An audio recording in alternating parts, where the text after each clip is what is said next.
ভুবন মেলার পুণ্যার্থীদের জন্য সুরক্ষার ওপর জোর পুলিশের। এবারের ভুবন মেলায় পুণ্যার্থীদের সুরক্ষার ওপর বিশেষ জোর দিয়েছে পুলিশ। আগামী 25 ফেব্রুয়ারি থেকে শুরু হচ্ছে ঐতিহ্যবাহী ভুবন মেলা, চলবে 27 ফেব্রুয়ারি পর্যন্ত। পুণ্যার্থীদের সুরক্ষার জন্য একটি অস্থায়ী পুলিশ ক্যাম্প স্থাপন করা হয়েছে মতিনগরে। মেলায় 3 দিন পাহাড়ে কড়া পুলিশি টহলদারি থাকবে বলে জানিয়েছেন police super Nomal Mahatta. Police super Nomal মাহাত্তার নেতৃত্বে গতকাল পুলিশের এক দল ভুবন পাহাড় পরিদর্শন করে নিরাপত্তার দিক খতিয়ে দেখে। এসপি জানান, দেশের বিভিন্ন প্রান্ত থেকে 8 থেকে 9 লক্ষ পুণ্যার্থী আসবেন পূজা অর্চনা করতে। তাদের সুরক্ষা দিতে পুলিশ প্রস্তুত রয়েছে। শিৱৰাত্ৰিৰ উপলক্ষে ইয়াত প্ৰতি বছৰে বহুতো 6-7 লাখ লোক ইয়াত গোট খায় আৰু ইয়াত তেওঁলোকে পূজা অৰ্চনা কৰিবৰ কাৰণে তেওঁলোকে গোট খায় আৰু ভাৰতবৰ্ষৰ বিভিন্ন প্ৰান্তৰ পৰা লোক আহে। আৰু এই বছৰো 25, 26 আৰু 27 তাৰিখে ইয়াত মহাশিৱৰাত্ৰি উদযাপন কৰা হ'ব। গতিকে সেই উপলক্ষে ভাৰতবৰ্ষৰ বিভিন্ন প্ৰান্তৰ পৰা বহুতো লোক ইয়াত উপস্থিত হ'ব। প্ৰায় 7 পৰা 8 লাখ লোক ইয়াত উপস্থিত হয়। আৰু এই যি ভক্তপ্ৰাণ ৰাইজ আছে তেওঁলোকৰ নিৰাপত্তাজনিত দিশ চোৱা চিতা কৰিবৰ কাৰণে আমি এটা কেম্প লগাইছোঁ। আৰু ইয়াত আমাৰ লগত হেল্থ বিভাগৰো মানুহ থাকিব, অন্যান্য বিভাগৰো মানুহ থাকিব। আৰু ইয়াত 24 ঘণ্টা যাতে আমি তেওঁলোকক নিৰাপত্তা দিব পাৰোঁ তাৰ কাৰণে আমি চেষ্টা কৰিম।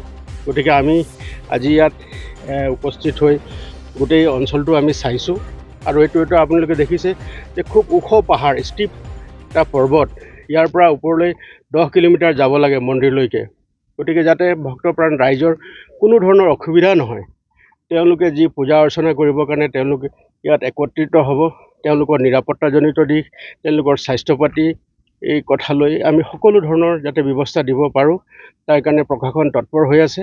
আৰু আমাৰ ইয়াত আৰক্ষী ফালৰ পৰা এটা বিশেষ কেম্প থাকিব, ওপৰলৈকে আমাৰ মানুহ থাকিব, ফায়াৰ ছাৰ্ভিচৰ মানুহ থাকিব। গতিকে আমি এটা ফুল প্ৰুফ ছিকিউৰিটি মেজাৰ্ছ ভক্তপ্ৰাণ ৰাইজৰ কাৰণে দিবৰ কাৰণে আমি চেষ্টা কৰিছোঁ। আচ্ছা স্যাৰ, প্ৰতি বছৰ দেখা যায় ইয়াতে লাখ লাখ ভক্তপ্ৰাণ ৰাইজৰ ভিড় হয়। তেনেহ'লে আৰক্ষী বা CRPF কিমান ফ'ৰ্চ ইয়াতে মোতায়েন কৰা হ'ব এইবাৰ? আমাৰ 150 পৰা 200 আমাৰ আৰক্ষীৰ লগতে পেৰামিলিটাৰী ফ'ৰ্চেছ, অৰ্ধসামৰিক বাহিনী আমাৰ ইয়াত থাকিব। আৰু 24 ঘণ্টাই তেওঁলোকৰ ভক্তপ্ৰাণ ৰাইজৰ নিৰাপত্তাৰ খাতিৰত আমাৰ যি লোক আছে তেওঁলোকে তৎপৰ হৈ থাকিব। গতিকে আমি এটাই বিষয় চাইছোঁ যে যোৱা বছৰো ইয়াত ভক্তপ্ৰাণ ৰাইজৰ মৃত্যু হৈছে, যাতে এনেকুৱা এটা পৰিস্থিতি ইয়াত সৃষ্টি নহয়।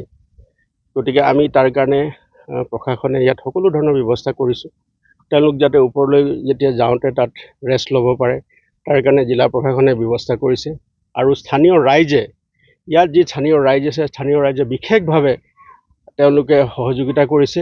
তেওঁলোকৰ ভলণ্টিয়াৰ্ছ থাকিব, প্ৰায় 500 ভলণ্টিয়াৰ তেওঁলোকৰ থাকিব। আৰু ভলণ্টিয়াৰসকলক আমি ইয়াতে ব্ৰিফিং কৰিম যাতে কোনো ধৰণৰ ভুল বুজাবুজি নহয়।